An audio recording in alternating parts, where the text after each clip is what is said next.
baby. Winning to get unlocked, unhinged, untethered from the past, untethered from the stuff that's holding us back from our greatness, man. Hey, we were born and built to be great, to do something absolutely amazing. And now it's our time, it's our season to make it happen. Hey, I'm here right now with my man George. Hey, hey, That side, baby. Tell me something. hey, how's it going? It's 11:11. Go ahead and hop on the podcast. We got a great episode today. Staring down the fire.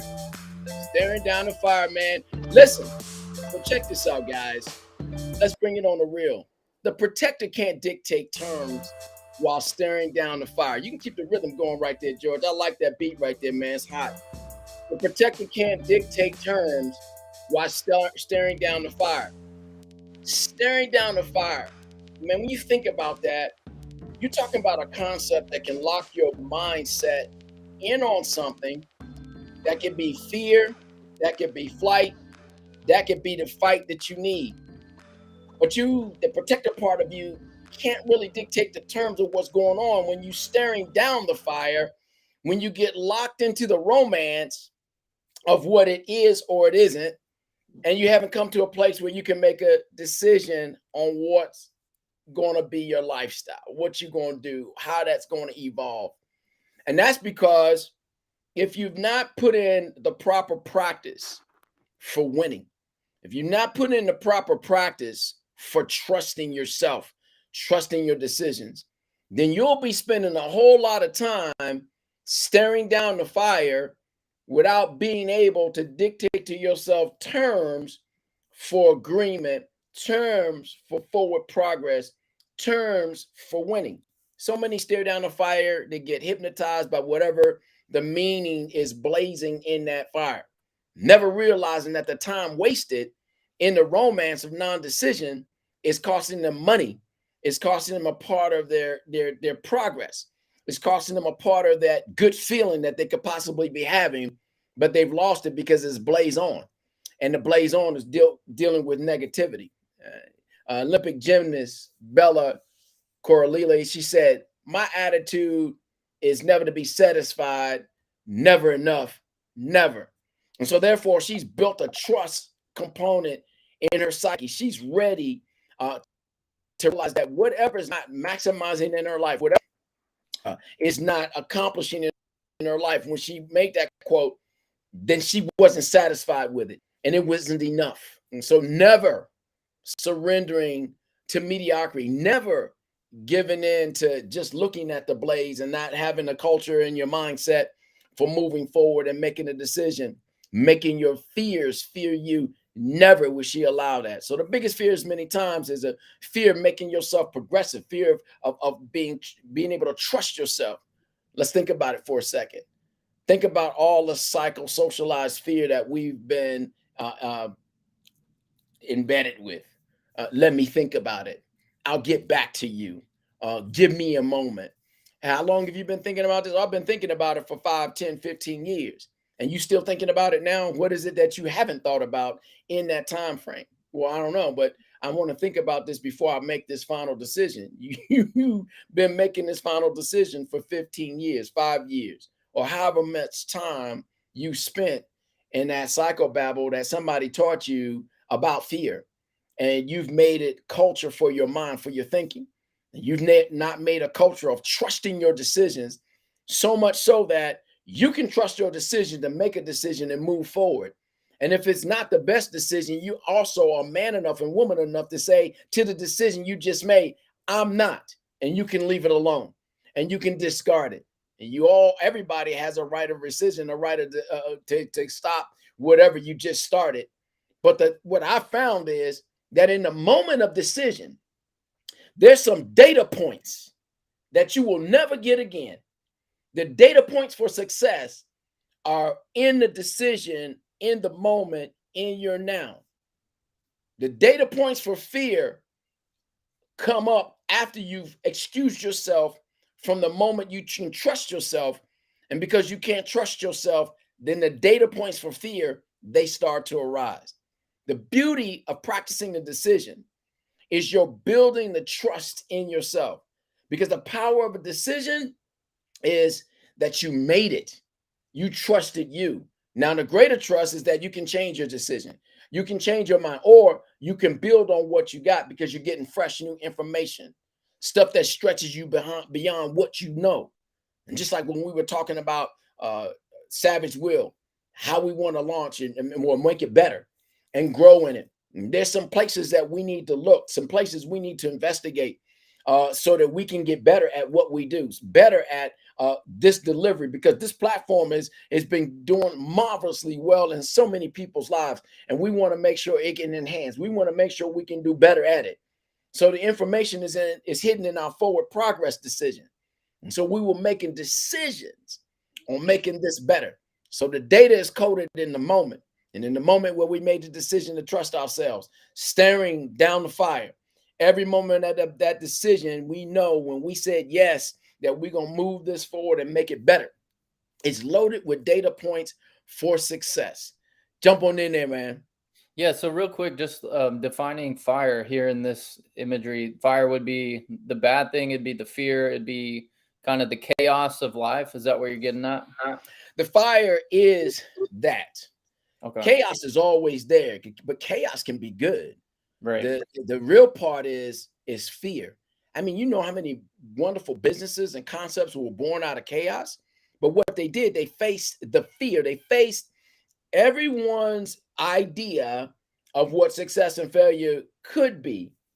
All of the information that they had at the time, they faced it with this. We gonna do this. We gonna get this done. And they weren't in a moment of let me think about it again. They already thought about it. And because they had thought about it, the thoughts that they had brought them to the place of decision. So the tumbler was open for the door of success so that they can move through that door. At the moment they come to a place and they say, well, let me think about it.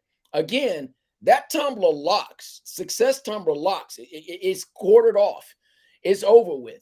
And now a new tumbler immediately is open, and that door to fears is unlocked. Fears arise, and they begin to dominate decisions. And it's hard for you to rebound, and it's hard for you to open a door to success the way it could have been with the fresh data points that were available after you shut it off because of your problem with fear, because you closed the tumbler. Problem is, when you return to your okay, some of the thrill is gone. Some of the energy is lessened. The decision made to feel more like work is born than the thrill of victory and excitement, because the agony of defeat is inbred in the practices of retreat. And because it's inbred in the practices of retreat, because you retreated for a moment, you sullied the joy. You sullied the part of the victory that would have made everything seem like play instead of work. And so now the thing you've given birth to potentially can have some a ball dragging you or dragging against your forward progress. You understand? So Jackie Joyner Kersey, another Olympic gold medalist, she says, I've always had something to shoot for each year to jump 1 inch further. Man, when you're in the moment and you're staring down the fire and you've practiced trusting yourself, you take that 1 inch and you trust that 1 inch. You put in the practice, you put in the work to trust that 1 inch so you can move it forward. Now watch this, and I'm gonna get it back to you, George. I want you to be ready for this. Watch this. Think about this for a minute.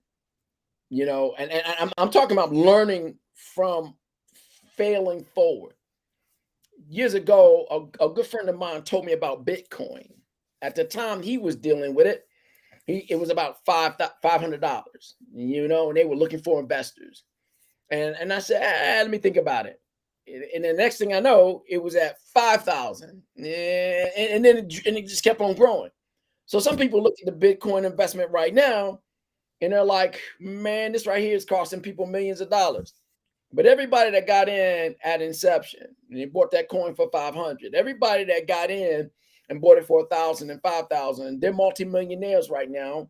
And so what the market did was adjusted for the faint of heart, so that the faint of heart can get out, so that the momentum and the strength of the ones that can trust in how money is made can get in. And people that can get in at the adjusted opportunity, they're going to see, because they see the value, in the long run, it's going to unlock their savage trust in themselves, their savage will to win, their savage will to leave a legacy for their family.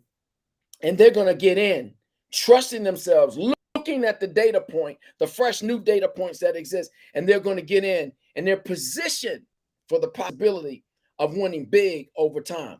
You got to understand something here. I Mhm. want to drop it in on your nugget. Overcomers and firefighters have a lot in common. They both study smoke and flames. They practice playing with fire without getting themselves or their team burned, injured, or overcome by fumes. They prepare to deal with smoke inhalation, intense heat, the blaze. And they've found a type of dance, a rhythm which only the smoke and the flame reveals to overcomers and firefighters. So, what I'm trying to tell you is sometimes you got to get in the dance.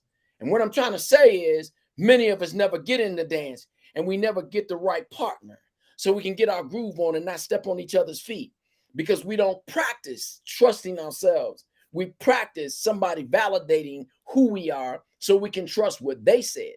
Practice trusting yourself. Let's dance, George.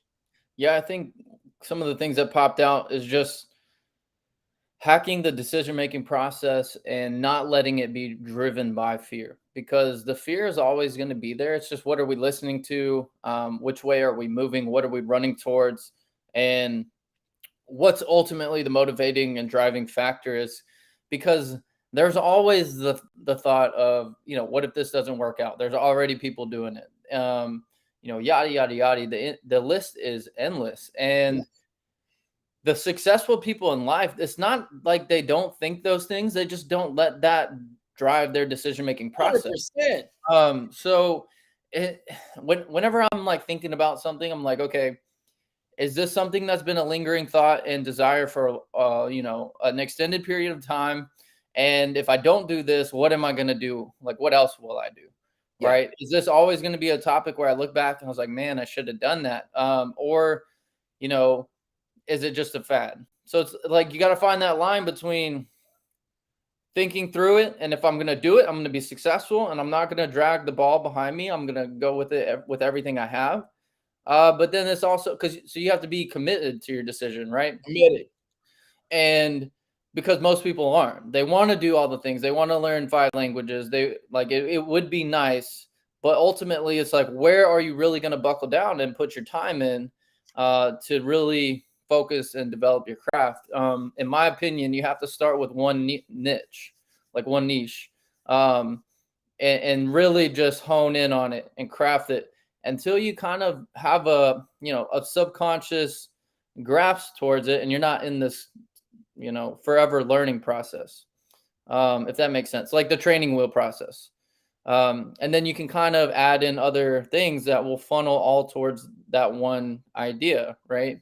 And then when that one idea grows or one business grows, then you can kind of supplement other things in there. But in developing that one business or one craft or one activity, whatever you're looking at doing, there's going to be resistance, right? Supposedly. I love Andrew Tate for a lot of reasons. Maybe I don't agree with everything he says, but one that really resonated with me was discontentment and unhappiness is meant to motivate you. And we live in a 100%. world that says you should never experience that. That's the It's weakness.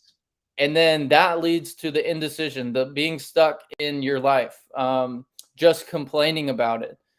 So you can't grow without being discontent. Like, if you weren't discontent with where you're at, why would you ever feel the desire and need to grow, right? You would 100%. just stay, in your corner and not ever go out and experience life, basically. So discontentment and unhappiness is purposeful, and you either learn to get motivated by it, like motivated by rejection, motivated by fear, motivated by all the negative components that Embrace the pain. So it's exactly. like this.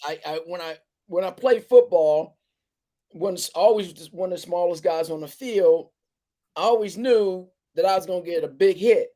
So my mindset was embrace the pain, make pain your friend. Anybody that knows me has known me for years. They've heard me preach that, and I was teaching martial arts. Hey, Curtis, I see you on there, man. Drop some comments, my brother. And I was studying martial arts, and I was teaching martial arts at my martial arts school open. I was telling the practitioners, I said, embrace the pain, make pain your friend.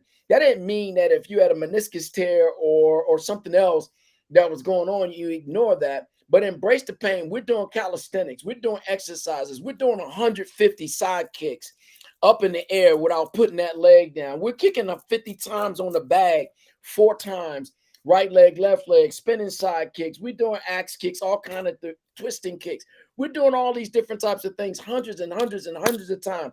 Repetition, because we're building into our muscle factory the decision that in the attempt or in the event something happens, we've already built muscle memory in there. We've already embraced that, so it's automatic what it needs to do. We put together order and structure by embracing the pain. The order and the structure is, I've done this so many times, so long, that when this event should happen in my life, it's automatic because I've got order and I got decision already made. I don't have to think about anything. So my muscle memory is already committed. My trust is in the fact that I've done it for so long that it's part of my makeup. And so now I have a momentum that gives me the opportunity to say, I'm going to either let this joker right here slide, or as is intended for this joker to slide, because I got to take him out. You understand? So embrace the pain. Make pain your friend. Sometimes those places that you feel uncomfortable, as you were saying, if there's nothing that's more intentional, is the intent that you need to realize something is in front of you intentionally to see if you really want what you say you want, to see if you're really willing to pay the price to get what you believe you deserve. Just because you thought about it, just because you're romancing the thought, doesn't mean that you are qualified yet to get it. You got to put your work in. You've got to pay the man. You've got to embrace the pain. You've got to make pain your friend. You've got to get yourself ready where you get paid. If anybody knows me, these things over again. But so many get scalloped by their true fears being released. I'm stuck and I can't get up or out. Help. The funny thing is, people that are in that spot, that's why savage will exist. You're going to get up, you're going to get out. But today, you've got to look at the DOCTM: decision, order, commitment, trust, and momentum. You've got to get your decision to go. You've got to order your footsteps. You've got to commit yourself in your way. You got to trust the process, trust the journey, love the journey. You got to have trust in what you just did. And then you got to gain momentum.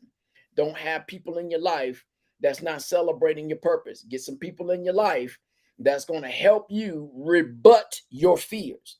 I'm going to say this right here, Jordan. I want you to jump back in. It's funny. People always say, I don't like salespeople, but everything we do in life is a sell. We're selling 24/7. Everybody's selling 24/7, whether they believe it or not. But at the end of the day, I've come to realize that the best sell is not necessarily made in the pre-zone. The best sell is not necessarily made in the discovery questions. The best sell is made in the rebuttal. Because after all the fluff and the good looking stuff, it's when you get to the no, the real no, the stuff that stops somebody's fear, where their fears are released, where the true fears is uncovered. Once you get to that no, and if you can deal with that no successfully, then you can have the yes, and you get the reward of somebody's business.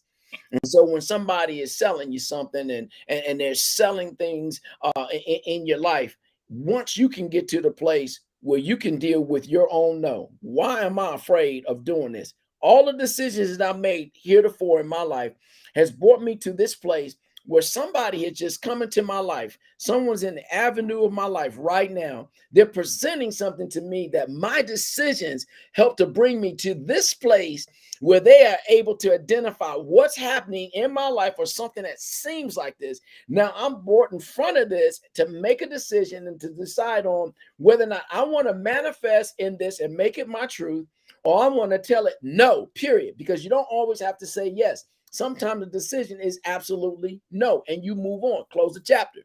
But there, you must have trust for that. Because wallowing around, being wishy-washy, vacillating from this side or that side, and not being solid on the decision you make, that's death. That's a slow death. In the Overcomer's Manual, rising up the seventh, the eighth, and as many next times as you need, because you said no credibly or you said yes credibly, that is still the art of war. Go ahead, George. Yeah, you mentioned right there at the end, like saying no is important too. So we live in a world where there's so much opportunity, so many options, so much access to anything and everything at a moment's notice, that you have to set boundaries as well. And you have to be committed to what you say yes to, or else you're communicating to your friends, family, God, yourself that, you're just subdivided. And that's why a lot of people have ambiguous results in life, is that they have so much going on that they're not able to find the focus and desire to grow in that way. I think we have a question coming in. It says, like, how can I stare down the fire, right? And I think that, like, I think about that question, and I'm like, it comes from the vantage point of like being above it, right? So you're not in it, you're above it. We're above the fire. The fire is always going to exist. The fear, the anger, the sweat, the blood, the tears, like, they're all going to exist. But it's like we have to stare down at it. We have to be above it. We can't operate as if we're in the fire, because then we'll just be sporadic. We'll be running around. The next shiny object is what we go to, the next best idea, the next best person, the next best thing that we build up in our minds. Because ultimately, whether it's a relationship, whether it's a business, whether it's a, whatever, working out, it doesn't matter. It's all, there's always that cupcake honeymoon phase where it's amazing, right? Yeah. And it's great. And it's this new thing. And you're just digging in. You could spend limitless amount of time and energy in it. But then in order to be really successful, you hit that plateau phase, and it's like, okay, how do I get it back? How do I elevate to the next level? What am I lacking that's not allowing it to go there? How can I find depth and more success in this, to where maybe the honeymoon phase, it's not going to feel the same, but you're still experiencing like happiness, joy, and vitality, and embracing that struggle and fear and pain and things like that. But you're moving above it. You're staring down at it. You're taming it. That staring down the fire is, if you just look at the wording, and like you're suggesting and sharing now, I'm looking down at the fire, right? I don't consider myself in the fire. That's the freedom. You understand? Right. So I'm looking down at the fire. All right. And by looking down at this fire, I'm not affected by it. It's not burning or singeing me. I'm not affected by the smoke. I'm examining all the details about what is this fire, whatever that fire happens to be. If it's my fantasy, if it's my innovation, if it's my reward, if it's my enthusiasm, another acronym for fire. If it's any one of these things, I'm staring down, looking at it to determine what I'm getting ready to do. And then I'm going to launch full tilt into what I'm going to do, because the idea of making my insecurities and idiosyncrasies and fears, the idea is to make them fear me and not me be afraid of them. My insecurities are born out of my inability to trust myself. And when I can get past the inability to trust myself, to begin to trust myself, because I'm putting into practice things that I'm doing, little decisions that I'm making that create a trust that's giving me the necessary gumption to move forward 1 inch at a time, like Ms. Joyner Kersey said.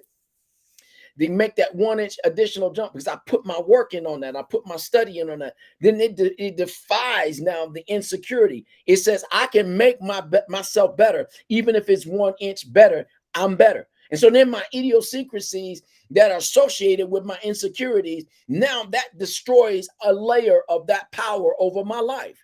So now those idiosyncrasies no longer are being fully supported. Those fears that are associated are no longer fully supported. So now the fears start to get beat up. And because fear has had a home for so long, and because fear has dictated for so long, now fear begins to fear me, the new me. So if I'm looking at this, so looking at it and studying it, I can determine if this is the new me.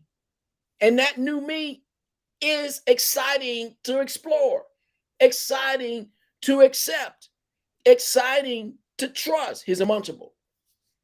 Your mind must be broken. A broken mind comes from when there's been a lot of wear and tear, particularly on our emotional level. It functions normally, but not in a desired way, right? Just because our previous experiences have hindered us on a regular basis, and it's stalled our best functioning. So a lot of doubt, a lot of fears circle the mind, which eventually call for the mind to be broken. Many of us have experienced a broken mind. And a broken mind sometimes means that we're not awake in a certain place in our lives. Something has gone to sleep. It could be in your relationships, it could be in your feeling about yourself, it could be in your feeling about others. And wherever it is, we've got to allow for the mind to be broken, because until the mind is broken, the best oil, the best you cannot be born. It is an impossibility for your best self to emerge if you have never had a broken mind experience. All you have is what you got. That's why some people that can be extremely wealthy, born with a silver spoon or a gold spoon in their mouth, are sometimes the most unhappy jokers on the planet. Their mind is not broken. All they have is the mindset and the concept of what their life is, and that's been given to them, dictated to them. But when their mind is broken and they're awakened to the possibilities, the why is getting answered. The mental, emotional, psychological, the soulish man, the intellectual man, the geopolitical mindset gets broken, and you start to figure your own construct. And you start to see the flawed behavior that comes along with certain kinds of grief and worldviews and spiritual worldviews and failures, and places where you couldn't and you said you can't. And you start to now package up those overwhelmings, and you start to package up those increasing distressings, and you start to put them in a box of lies, and you start to burn your box of lies, because you're going to make yourself accountable for becoming this new you. You no longer are going to be this zombie sitting in this world, just allowing it to be dictated to you, or having it being given to you, a golden spoon, silver spoon, and saying this is how it's supposed to be, and you're still not thinking. Once you're able to take that and package it up and put it in the box of lies, that's savage. That's breaking the bounds. That's setting new boundaries. That's establishing a new trust for yourself. That's a rebirth. That's a new perspective. That's a new purpose. And you get to fight the power of everything that limits you from being a better you. Yeah, I'm gonna hit on that. So when you talk about like breaking the mind, I think about, it's not as if, it's not as if positive people, it's not as if like people that bring a lot of energy, that always seem motivated, always seem like the person that's amped up and ready to go, always achieving things.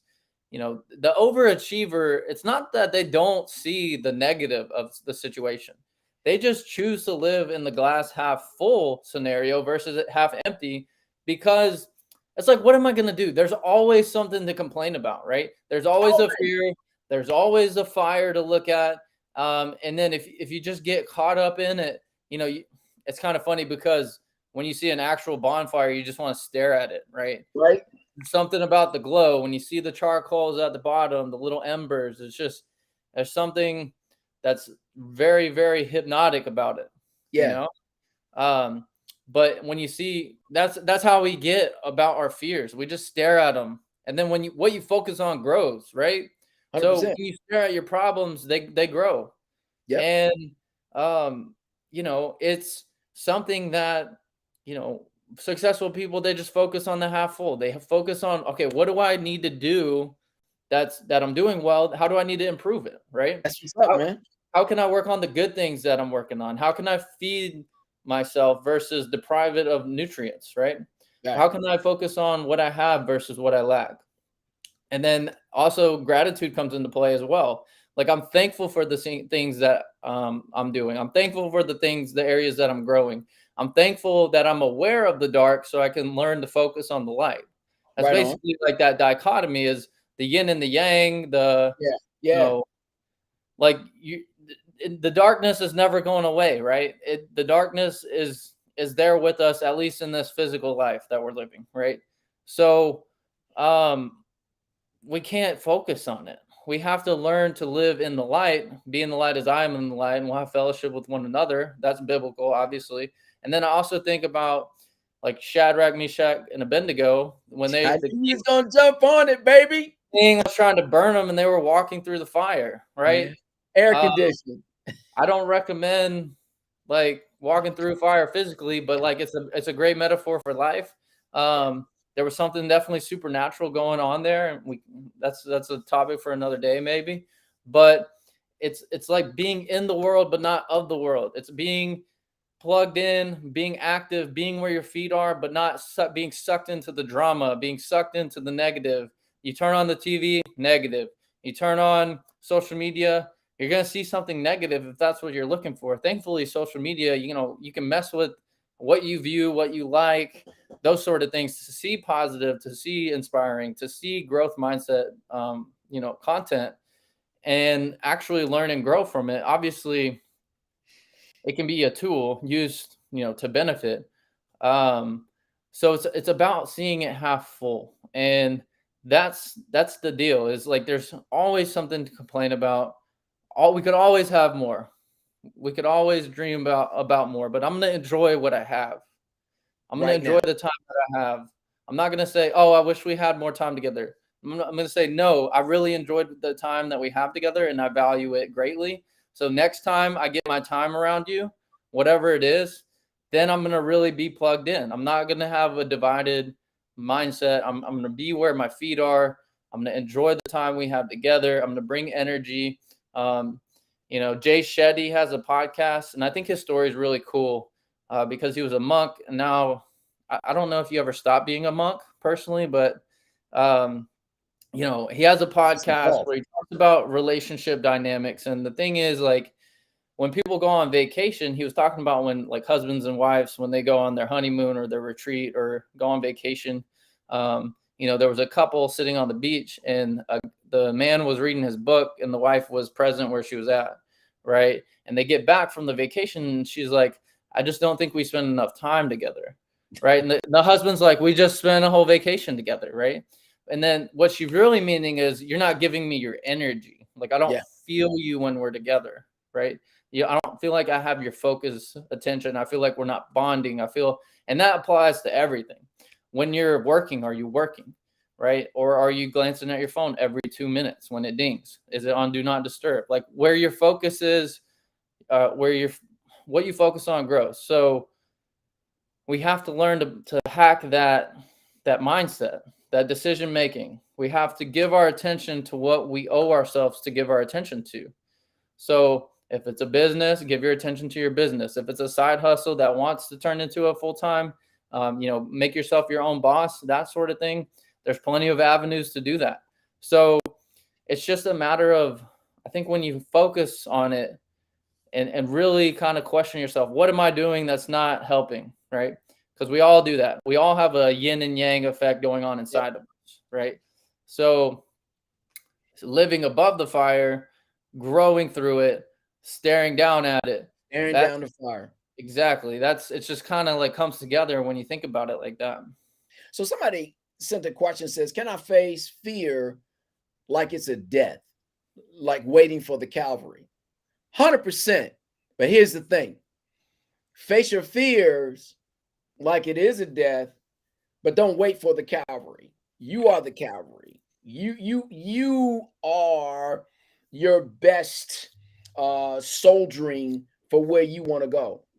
So in that simply means that you start to embrace my I cans, you start to embrace my I wills, so that I can become all of my I ams, and I can jump in on that. I am this, that, or the other. I am successful in doing this. I am a better role model. I am a better husband. I am so I can be and I will be, but in the evolution, once I say I am, then it starts to evolve. It starts to mystically and spiritually happen. So it's necessary to envision. I remember years ago in envisioning, I did this neurolinguistic programming in college. And in this neurolinguistic programming, you were to sort this idea or strategy or vision. Once you sort this idea, strategy, or vision, you were supposed to give it a code word. My code word was showtime. And you were supposed to give it a signal, right? So you look up to the left, you say showtime. And before you put in showtime, you would envision the smells, you would envision the activity, you would envision the success, you would envision everything that was positive and powerfully associated with that moment. Then you look up to the left, that was supposed to have been a lock of it, locking it into your mental computer. And then you were supposed to give it a signal. So it was a tap, it was a word, showtime, and it was a tap 5 times. And then boom, all of that experience would be released again. Some people are like, ah, man, that's crazy. Da, da, da, da, da. No, it actually is real. I did that, and for years, enjoy the success of having that showtime behavior, because what it was envisioning. And this is what's dying in many people today, while they can't realize where they want to be and what they can be, and then what they will be, so that they become that I am, is because they stop the vision. You have to have a vision. You have to give yourself real talk. It's necessary. Most games are won or lost by the amount of vision a person sees in their minds. Most businesses are established, rise or fall based on the amount of vision they see in their mind. Not only is the mind the largest sex organ in the body, it's the largest corporation or the largest concentration camp also in the body. And we've got to make a determination of what it's going to be, where we're going to camp out. And that camp is your choice. C for choice. Is it my choice to think positive? Is it my choice to be committed to what I just came up with? Is it my choice to go ahead and make a contribution to the thing that I've committed to because I've made a choice on it? And then the A is for acceptance and allowance. I got to accept what I just finished sharing with my own mind and be assured of the fact that I can, in fact, get this thing done. That's going to then release all the innovation. That's going to release all the free thinking. That's going to release everything that I need to help get me where I need to go. And then the M is going to be for movement and momentum. Man, once I've made my choice and I've accepted and allowed for and have assurance of, then I have a movement. I got to move. I got to do something, and it's going to create a momentum. And so once I start doing that, then I put blinders on and I shut out all the things that could be negative, that might say no. I shut off all those things that say I got to wait for the cavalry to come in order for me to advance. No, I become my own soldier and I become my own cavalry. I use my movement and my momentum because I made the choice. I've accepted and I've allowed and I've assured of what I'm going to do because I'm the cavalry. I've soldiered my thoughts. They're all in congruence and they're all in the same rhythm and lockstep, so I can move forward with momentum, forward in movement, forward in the magic of understanding that, wow, I just released everything I need in order to be successful. And then the P is produces a power that leads to a profit. It produces a power, the power for me to get up, because it's being produced, because I've already got the choice, the acceptance, the movement, the momentum. Now I'm producing power. I'm producing the energy. I'm producing everything that's going to make me profitable 1 inch at a time, 1 day at a time, 1 month at a time, 1 year at a time, 1 decade at a time. And then I'll be able to leave a legacy for my children. So I understand that when I create this camp for me to stare down on the fire, stare down the fire, to stare down on what that fire is doing, is to help me gain my momentum, help me get my grounding, help me get my commitment, help me get my focus on the things that I need to do. So I got to tell you this. It's a mantra before you. No one is untouchable. We're going to go through various cycles to change, to for transition, transformation, for transfiguration, for triumph. We'll have some setbacks. You've got to embrace this because this is part of evolving. This is part of the manifestation of who we are. This is part of the manifestation of not being our parents, but growing past that. This is part of the manifestation of what's called relentless zeal. When we get that relentless zeal, that means I'm being bombarded with a faith that lets me know I can and I will get this done so that I am going to be whatever this thing is, whatever this new truth is that you're now trusting in. Just because of the angst is to make you stronger. You know, if you take the battle ropes tire out your arms, tire out your shoulders, get your heart rate up, man, just starts to define and start to shape and start to strengthen over a little bit of time. Then the battle rope, the way you used to go at it, if you don't increase the intensity, you're not going to get any more results. But you needed first that resistance in order to get to a place where you now need increased intensity in order for you to progress further. We've got to have these things in our life. Our physical body demands it. Our mental man demands it. But what we don't do is treat it with fear. What we don't do is treat it with emotionally acting out. When you set out to do something great, it doesn't always have to go 100% your way. You must allow for the tension. You must allow for the testing of your will. You must allow this so that the resolve, your mettle, to see that you're qualified for the crown, it can be born. It's supposed to challenge you. It's supposed to get a little uncomfortable. It's supposed to make your funk the P funk so you can get where you're supposed to be. You understand? It's supposed to be there so that Napoleon Hill says, outwit the devil. You can outwit the obstacles, the devil that's in the details, and you can go on and challenge yourself to come out wherever you are to win. This is your version of victory. We've got to have this. It doesn't mean something's wrong with the idea. It doesn't mean something's wrong with the strategy.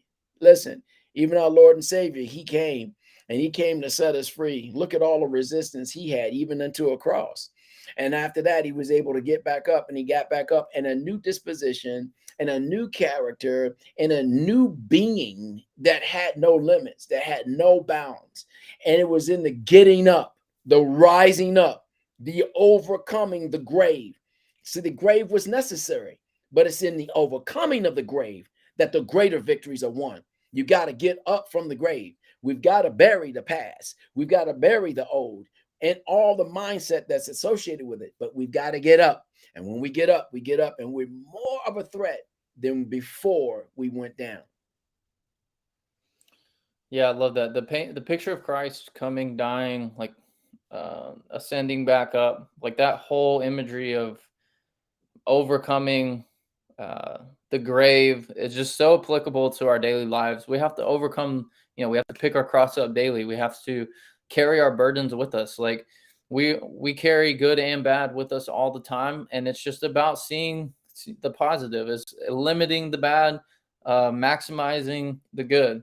Perspective. So yeah, perspective, how you think, what you say to yourself. Self speak is really important, like your inner voice. I think because language is so important.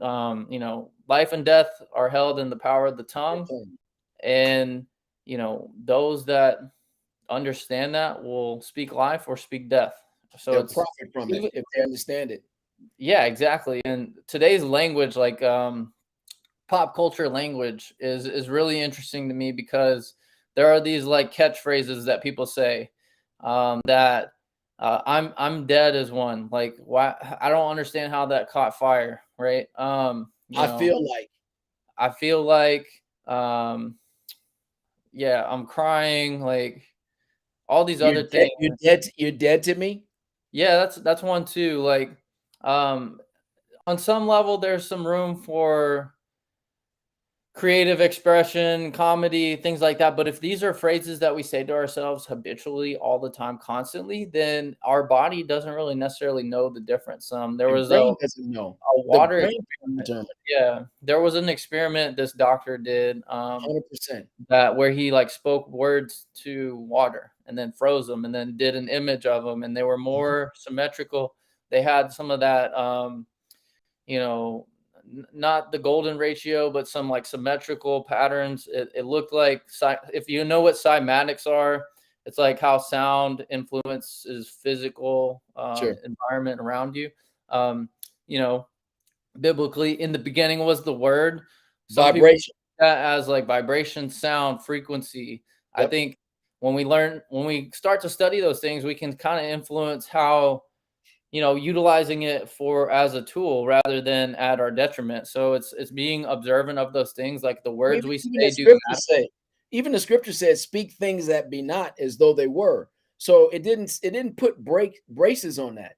It said, "Speak those things that be not as though they were." So if you speak healing over yourself, if you speak wealth over yourself, if you speak possibility over yourself, speak those things that be not as though they were. If you speak damnation over yourself, if you speak I can'ts over yourself, if you speak all these I feel likes because they don't manifest, something's not manifesting in your life to be the way you want it to be or whatever, then you have what you speak. That's the other part of it.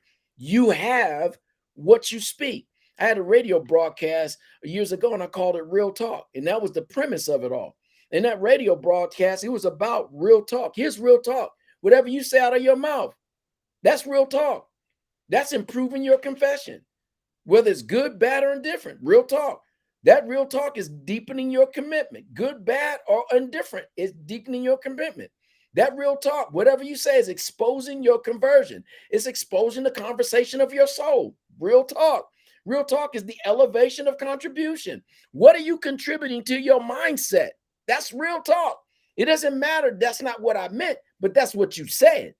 And that's why we're supposed to put a watch over our words and then use our words correctly. Because in not doing so and not being responsible for that, we heap upon ourselves coals, burning coals of destruction or life, even life forevermore in abundance. So watch your words. Yeah, it's important. Biblically they describe it as like a massive like ship with a rudder. The rudder is so much smaller than the rest of the ship, but the rudder is in charge of directing the path of the ship. So that's like the tongue. It's a very small part of our body, but it really can direct and change the outcome, the direction of your life. It's a reflection of the thought processes that you have. So you're saying like that's not what I meant, but somewhere in your thought process, you're sitting there saying like, but that's what I feel, right? Those are the emotions Right. attributed with the words I say. And it takes some awareness. It takes some like, self therapy, kind of like, okay, why did I say that? Like, is generally what comes out of my mouth positive, or is it contended or contested? Is it combative? Is what I'm saying just outright negative all the Right. time, or more often than I would like? Generally, people are positive a portion of the time there, and so forth. But like limiting the negative comments, being like, see, I see the obstacle, but I choose not to give into it. I see the struggle, I see the fear, I see the drama, I see the gossip, I see the lust, the jealousy, the greed. I see all those things, but I want to learn from them.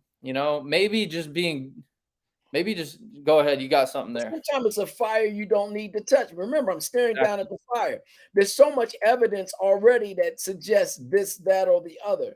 So there's some fires that we engage ourselves in that we don't need to have because it burns into our time, it burns into our energy, it burns into our focus, and we get lost in this for a season of our lives. Man, that's why staring down at the fire, the protector can't move forward. They can't make a decision on where to go because if you're just caught up and just staring at it, if you're caught up in the romance of the flame and the glow and all like that, you don't move. But you're supposed to stare down at it, look at it, and then move. Listen, if it's been negative, if that flame right there is negative and it's been all consuming and destroying everything in its wake, you don't need to stay there any longer than seeing what it's doing. Yeah. However, watch this. Here's a mindset flip. If you see it burning up, everything from the past that has heretofore been destructive in your life, then that's the flame you want to follow. You don't need to spend a lifetime to be there. Truly, truly, I say unto you, unless a grain of wheat falls into the earth and dies, it remains alone. But if it dies, it bears much fruit. Whoever loves his life loses it. Let that flame burn it out. And whoever hates his life in this world will keep it for eternal life. Find life for you and pursue that thing. right? And go after it with everything that's on the inside of you, right? Because you see the fire burning. Your mind is going to tell you what the orientation is.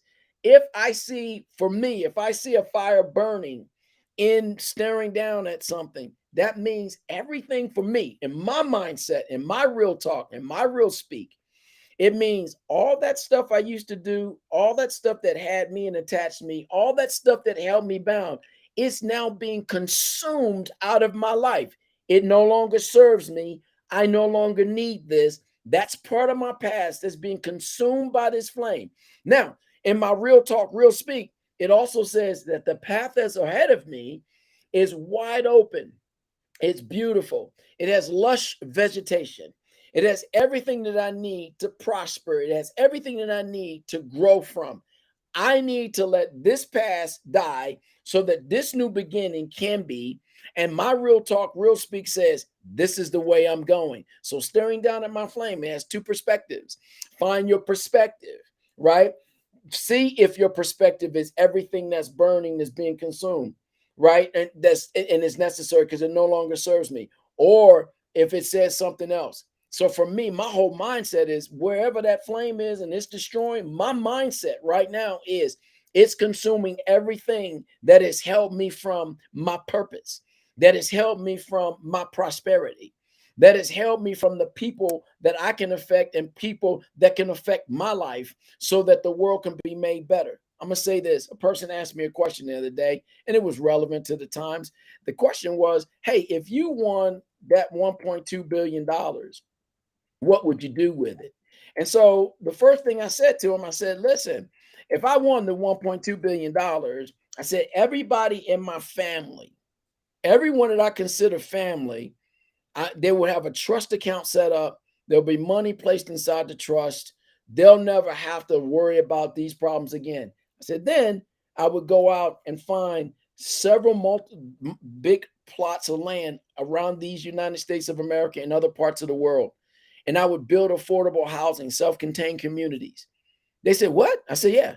I said, so that other people can have the right at a positive life. And so the comment came back and it was like, well, I think that sometimes it's a benefit to being in the struggle and to having to go through some things in order to earn. I said, I wasn't denying the struggle because when we're building, those same people that the community can benefit from, they can be the benefactors and they can be given jobs to help build the community that we're proposing to build because it's going to be broadcast. This is what we're doing. And we're looking for laborers. And hopefully the laborers that would come will be the laborers that would purchase, the Yeah. laborers that would be able to rent. So it's creating possibilities. They said, well, what else would you do? I said, I have the church there. I'd have the library there. I have an incubator, a business incubator in this right smack dab in the middle of it, a business incubator, so that all the thoughts and ideas and strategies that are laying dormant, that haven't had a savage world experience where they're unhinged and unlocked and freed, they can get set free and people can go to these places. They'll learn how to be self-sustained. They'll learn how to take the manna of life, right? Solar powered energy to grow their own food and grow enough for their household. All those things will be placed inside of that community and businesses so they can recycle some of that resource of money and they can be made to believe in. Schools will be built there, self-contained. That's it. That's what you would do. 1.2 billion. They were looking for me to say what I would do. Buy me a Bugatti, and I probably would. But at the end of the day, these are the things that resonate in my heart on a regular basis. That's my real talk. That's my action speak. So the blaze of being contained or having to just do for myself and it's making all about me, that part of the journey is over. What I'm doing right now is amassing so that I can be a benefit to somebody else's life. So I can be a game changer, change the world, one person, one family at a time. I've been living off of that for years. So find your why, Yeah. find your reason, and then let everything that's been in the past that stopped you, let that thing burn up. Staring down the fire. There's some stuff that needs to get burned out of your life so that when your time hits, should a billionaire say, listen, I can trust you with these billions, say, listen, you go out and I'm going to put you at point. And after you do what you said you can do, then you're going to be the benefactor of an oversight of all these things, and it'll inure to the benefit of you and your family, and you're going to get paid along the way because I can trust you. Then I will do exactly that. I can trust that because that means they've been brought into my manifestation because this is really what I'm going to do. So everything else that's negative, burn it up, let it burn, let it be consumed. I got bigger things to do. And there's bigger people, more communities that need to be affected. I'm talking to people in Africa right now. And we're talking about possibilities like this so that we can get these structures off the ground so they can enjoy manna increase, so that their lives can be made better, communities made better, one person, one family at a time. I love that because a lot of people have a lot of negative things to say about rich people. And I don't believe, like Jeff Bezos, for example, I think we've mentioned this on the podcast before. Like, no one should be that rich. Like, give his money away. Like, all these things, you just hear ridiculous things that people say. But, like, look how many people he's employed. Look how Yes. many drop shippers that use Amazon to, Yeah. like, fulfill their orders. Like Amazon has completely changed the game and allowed so many avenues for people to become their own boss. To, if they work in the fulfillment center, yeah, it's not the perfect job by any means, but like it's a good launching point. Like, you Yeah. can have the job you go to during the day and then your side hustle that you do at night or whatever. So I love rich people because they allow avenues for other people to move upward, right? Yeah. So this whole, like, increased taxes on the rich, like, that's another conversation and sort of thing. But like, if you increase taxes on the rich, it just cycles down because the product increases, the price increases, the supply chain increases. Like, so I don't know that that's always the best thing, but it's like, if I was to win 1.2 billion, I would create a business that would, yes, it would make me rich, but it will also supply opportunity for other people. 100%. And it And should. exactly. So it's like, if I was to buy a large home, I would hire someone to clean it. I'm not 100%. cleaning that joker, but and that sounds like maybe a little conceited to some people, but what I'm offering is for people to have a job to clean my house, like where they maybe wouldn't otherwise, right? It's What's wrong extra. with that? Nothing. But like, I don't know why people have a negative connotation with that. But see, that's the point of this staring down the fire. We need to know why they feel this way. We need to make inroads and have patterns and examples that help people get unlocked from that kind of stuff. Right. So So it's the people. Yeah. go ahead. The logic viewpoint would be that I'd never have somebody clean my house. I just don't need a 7,500 square foot home. Like, Until you get one. until you get one, then you're like, I'm not cleaning this. I got You dogs gotta get a jumping team in. over here. There's dog there. I'm gonna get like one or two people to come by, maybe Yeah. once every 2 weeks or once every week to come and clean my home, right? If I can afford that and I hire and employ someone, then I'm providing. That's how capitalism works. Is That's like, how it when you works. make money, then you can spend it, and the more money you have, the more money you're putting into the system. I'm gonna barter my money for an opportunity for you to earn that money so that you can go and do the same thing when you go to Walmart or you go buy from Amazon or anywhere else. I've got a sophisticated bartering system that you get to participate in by being my employee, right? So you can go and do the exact same thing to other people. This Exactly. is simply a mindset. That's what I'm talking about, staring down the fire. That's the So purpose of this broadcast. So we as getting unlocked, unhinged, untethered, we have to enjoy the capitalistic model and utilize it for our benefit and teach other people to do the same thing. Yeah, there might be some flaws to it, but it's the best opportunity for anyone to move up the ladder. The best way you improve a society is make the poorest people able to move up. And you don't do that by just giving them money. Just They don't got to give it work up. for it. There's no satisfaction in just receiving, you know, That's enslavement. exactly. That's So enslavement. If I give you, so I did an experiment in Africa, and they gave $1,500. exactly. You remember that? Yeah. And so So there was a cross breed of information that came out of that. Some people were actually made better by it, a few, but the bulk of them were made worse. This is enslavement. That concept is right. But if I teach a man how to fish, right, then now he can go out and he can become industrious. He can buy his nets. He can buy his boat. He can hire a team. He can pay them. He can do all those things and then teach them how to fish so that they can too become independently wealthy. They can too become independent in their minds, and they can see the economy and how it can scale if you teach people how to do the right things. Watch this. And in one of my favorite books in the scriptures, Ezekiel 11, verses 19 through 20 says, and I will give them one heart and a new spirit I will put within them. And I will remove the heart of stone and from their flesh and give them a heart of flesh that they may walk in my statutes and keep my rules and obey them. And they shall be my people and I will be their God. Man, that thing is so filled with so much stuff, and it is relevant and relative to this. Because if I can look at those precepts and I can look at those concepts and I can get pulled out of my hardened way of thinking and the things that have been consuming me and the blame game that goes along with it, and I can be made free with a new heart and a new spirit that comes from my God, so that I can do things that benefit, nor to the benefit of other people and myself and other people. And I can be associated with something far greater than myself, which produces far greater a cause for my life and for the life of other people. And then I can get away from the little mind thinking that always carries with it offenses and always stops forward progress. I can get rid of all that little thinking, and I can start moving into bigger thinking. And then I'll start attracting people that think even bigger than me. And we can connect. And I can have elevated thinking, and we can have elevated thought processes about projects and get more stuff done.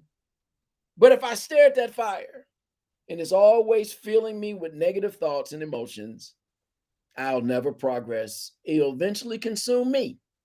It'll eventually consume my dreams.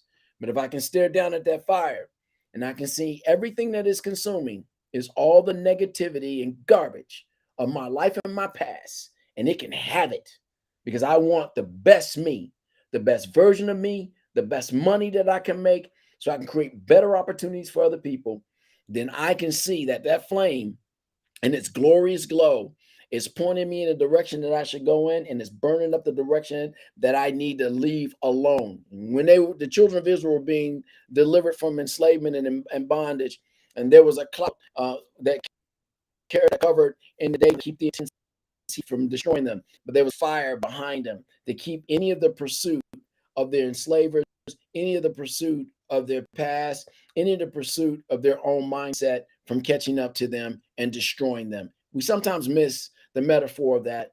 God didn't want the past to be a part of consumption in their life. And when people looked at the fire from the back, from behind themselves, they were able to see how the blaze kept all their enemies away. When they looked to the cloud in the front, they were able to see how the clouds kept the intense heat from burning them up. But what they were also able to see is, I got to keep moving. I got to keep moving. I got to keep pressing. There's a promised land ahead of me, and there's decisions on both sides.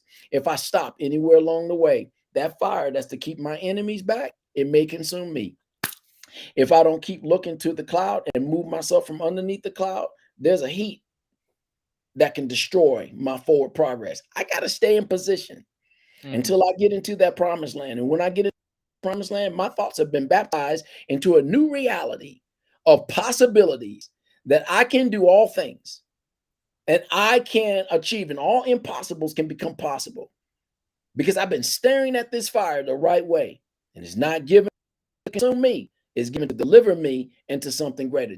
George, jump in that, baby.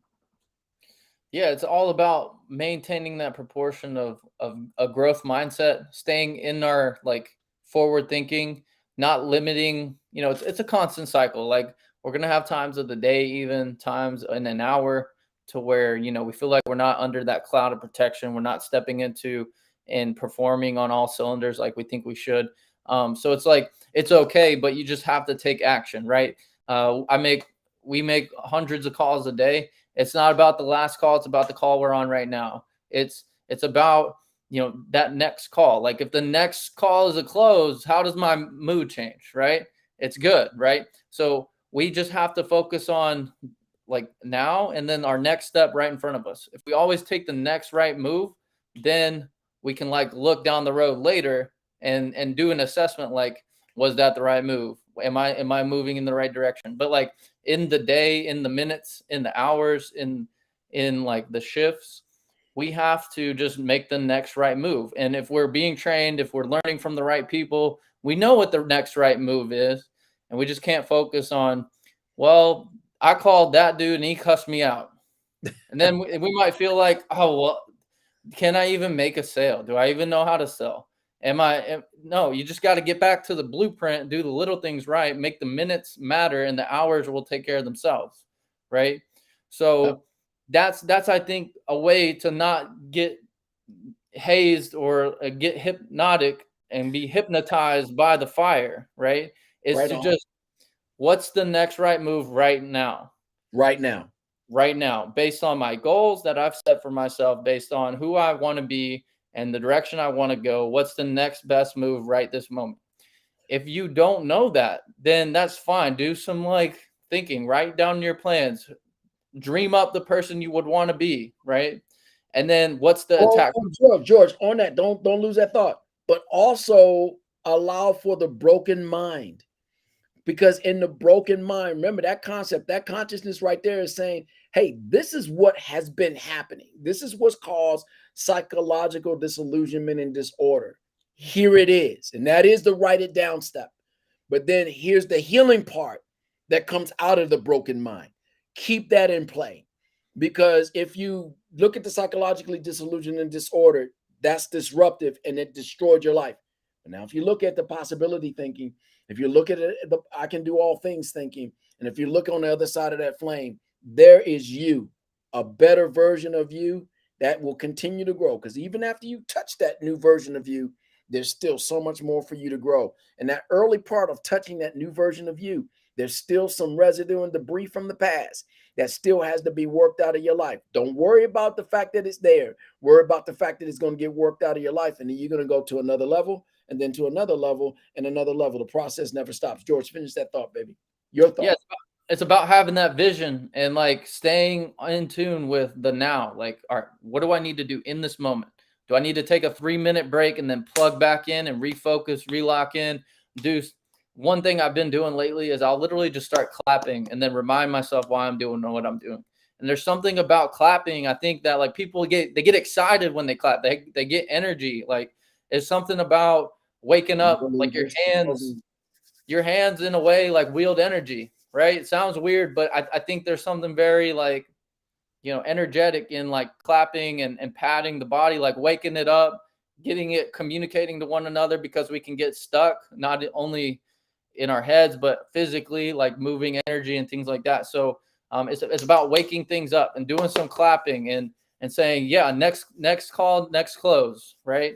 And it's about saying, okay, there's so many reasons why I complain, but if that next call is a close, right, then my mindset changes. Then I'm on fire. Then, so I go into that planning for a close. I bring the energy, right? I ask the open-ended questions. I do all the things that I know I'm supposed to be doing and not answering questions for the person, really trying to evaluate and get to know them and have great conversation, and the close will come, right? So, and you can apply that to anything. It's like starting Airbnb. I met with so many landlords and they keep saying no, right? I just need one yes and my mood changes. Yes. One yes, my mood changes. So it's like next one's going to be a yes. You have to approach it like that, because so you trust yourself, George. If I'm hearing you correctly, you trust yourself. And I trust the plan that I have and set in, because it's brought success in the past, and I know that. It's just when you hear so many no's, you can kind of forget about it. So trust your trust in yourself, in your plan, in your process is become a lifestyle makeover for you. It has allowed you to come out of the shadows of mediocrity It has allowed you to believe that in your clap, your neurolinguistic programming, you are going to get to that next level with the right kind of energy, and you're going to win because this is what you set in motion for this phase of the journey of your life. And you've created a new habit for trust, a new habit for winning, because you've learned from staring down at the fire how we get through it. George, we got a minute, baby. We can finish this up another week, but we, I we, love we it. Yeah. promised 1 hour, 11 minutes. Bring us home with this thing, George. I would just say, like, in the moments where you feel down and out, like, find your reason to clap, find your goal to clap for, and then be like, okay, remember. I just picture like crossing the end zone, so to speak. I played football, so I see football analogies.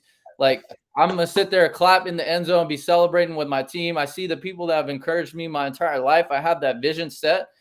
All the people that have been placed in front of me, and then I picture myself achieving the goal I'm looking after, and clapping and like getting like fired up, getting chills, yelling, like almost to the point like being so happy you're bringing yourself to tears. So it's like find those reasons in your life, and then in the dark moments find the light and clap towards your goals. Clap is a metaphor here, but maybe you literally have to do it.